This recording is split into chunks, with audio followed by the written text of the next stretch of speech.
তাই বলো। আলী আবারও ধৈর্যের পরিচয় দিয়ে বলছে, ইসমি আলী, আমার মায়ের দেওয়া, আমার বাবার দেওয়া পারিবারিক নাম হলো আলী। ও, তুমি কি আলী বিন আব্দুল মুত্তালিব? তুমি কি আব্দুল মুত্তালিবের ছেলে আলী? বলছে না না, ওইটা আমার দাদার নাম, আমি হলাম আলী বিন আবি তালেব, আমার বাবার নাম আবু তালেব। এবার আমর বিন মারহাব একটা মুচকি হাসি দিয়েছে, বলছে আরে ভাতিজা, তোমার বাপ তো আমার ভাই লাগে, আমার বন্ধু লাগে মিয়া, তুমি তোমার ভাতিজা হও, আমি তোমার চাচা। এই বাবু শোনো, আমি না বাচ্চাদের গায়ে হাত তুলি না, যাও যাও যাও, তোমার সঙ্গে যুদ্ধ কেমনে করবো? তুমি না আমার ভাতিজা, আমি না তোমার চাচা, আরে যাও যাও, আমি বাচ্চাদের গায়ে হাত তুলি না। এবার আলী আর আলী বলছে, বেটা তুই বাচ্চা কারে বলিস? একবার আয় না ফাইট করতে, এমন এক কোপ মারবো তোর কল্লা 40 হাত দূরে গিয়ে পড়বে। আল্লাহু আকবার। এবার আমর বিন মারহাব খেপে গিয়েছে, বলছে আয়, তোর সাহস এত বেশি তো আয়, আমাকে মারতে আয়। কিন্তু আলী রাদিয়াল্লাহু তাআলা আনহু একটা শিক্ষা দিয়েছেন, যা টাঙ্গাইলবাসীকে শেয়ার করতে চাই। মনোযোগ আছে সবার? তাহলে একটা প্রশ্ন করে ফেলি ওয়াজের মাঝখানে। দেশ যে 5 আগস্টে স্বাধীন হয়েছে আমাদের বক্তব্য অনুযায়ী, বলেন তো সর্বপ্রথম যে যুবকটা রংপুর থেকে এমন ভাবে 2 হাত পেতে গুলি খেয়ে শহীদ হয়েছিল, যুবকটার নাম কি? শহীদ আবু সাঈদ। শহীদ আবু সাঈদকে যখন গুলি করা হয়েছিল, এখানে আওয়ামী লীগের ভাইরা থাকতে পারে, নট আ বিগ ডিল।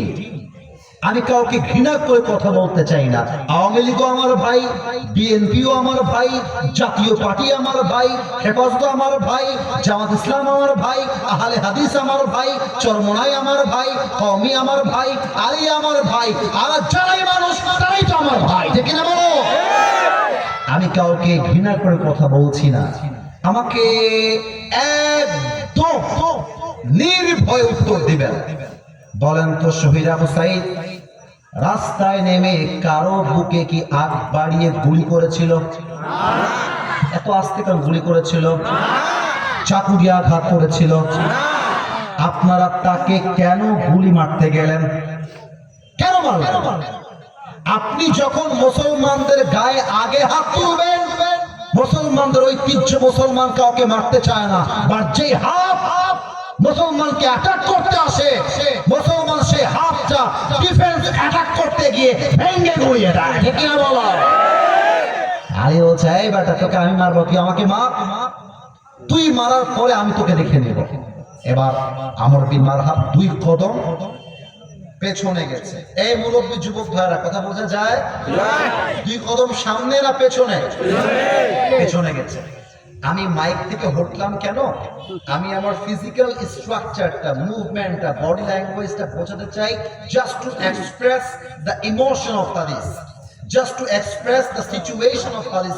আমি বোঝাতে চাই একদম অভিনয় করে, যাতে আপনার বুঝতে কোনো প্রবলেম না হয়।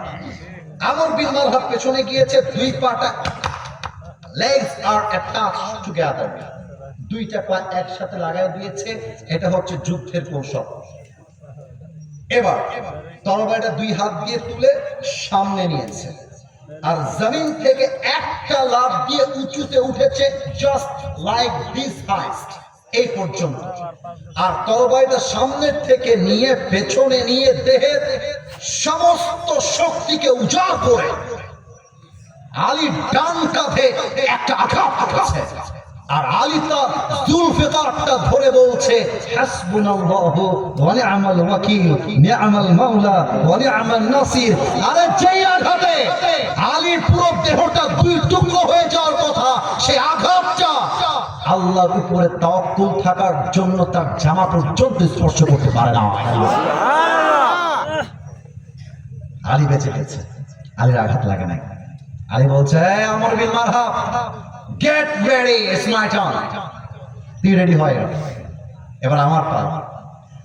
আলী বিন আবি তালেব পেছনে গেছে, legs are attached together, 2টা পা একসাথে করেছে, একটা লাফ দিয়েছে, নারায়ে তাকবীর, আল্লাহু আকবার বলে একটা আঘাত দিয়েছে।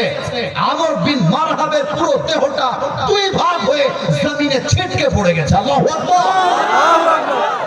আমার সামনে টেবিল না হলে দেখাই দিতাম কেমন করেছিল আলী। আলী এবার ওর লাশটা এই পাশে পড়ে আছে, আর এক ভাগ এই পাশে পড়ে আছে। কথা কি বোঝা যায়? আলীর বুকের পাটা কারে কয়? মুরব্বী আব্বা জান, স্যার আমার যুবক ভাইরা লাফাইতে লাফাইতে ওই লাশটাকে এই পর্যন্ত নিয়ে আসছে, দিয়ে দুইটা মিলাই দিয়েছে, দুই বুক। বুটের জুতা আলী পরে আছে, বুটের জুতা, যুদ্ধের জুতা।